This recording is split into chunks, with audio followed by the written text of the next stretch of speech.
So, what I wanted to kind of talk about this whole idea of the land of youth or the land of fairy, which is seems like a little bit of a departure from what I usually talk about, is that this idea of there being like a paradise that people can wander into in the Celtic otherworld. Um, and also there's some, stories about that in our culture as well, which tend to take on like a more supernatural, weird um, quality, is that there is this place that has been imagined, kind of the way that unicorns and dragons have been imagined, um, that can exist in our imagination. So even though it may seem cold and wintry outside, this land of youth exists within us, and we can always find that place. So when we are, experiencing our bodies as, whatever the human body is, of sometimes very helpful in moving us around with our arms and feet. Sometimes, it has pain or sickness.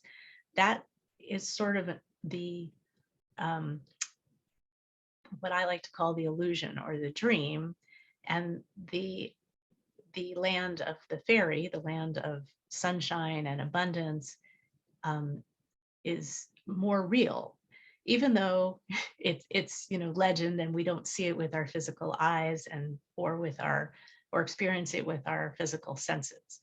Now, why would I say that? Because we are all experiencing the same, basically same human reality in the physical form, that where our bodies do sometimes have symptoms, and where we do um, experience with our egos and our thoughts the troubles of the world.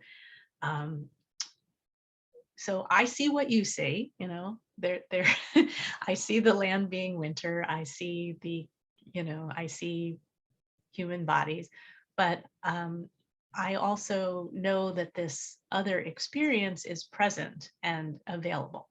So I can choose to talk about my experiences of the human body, or I can choose to put my thoughts as much as I can, or my trust maybe, or faith in this idea that this other land, this paradise exists that I can be in.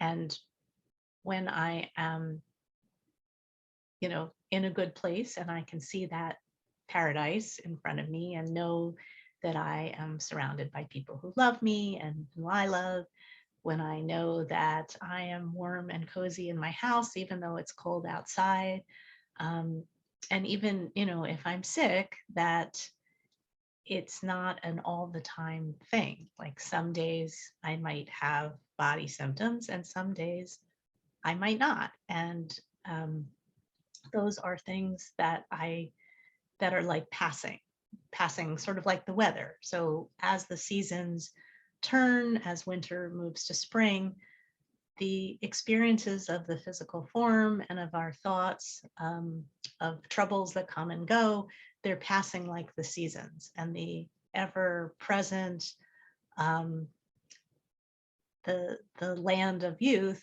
is always there, sort of beneath that, or um, as a shimmering image behind that.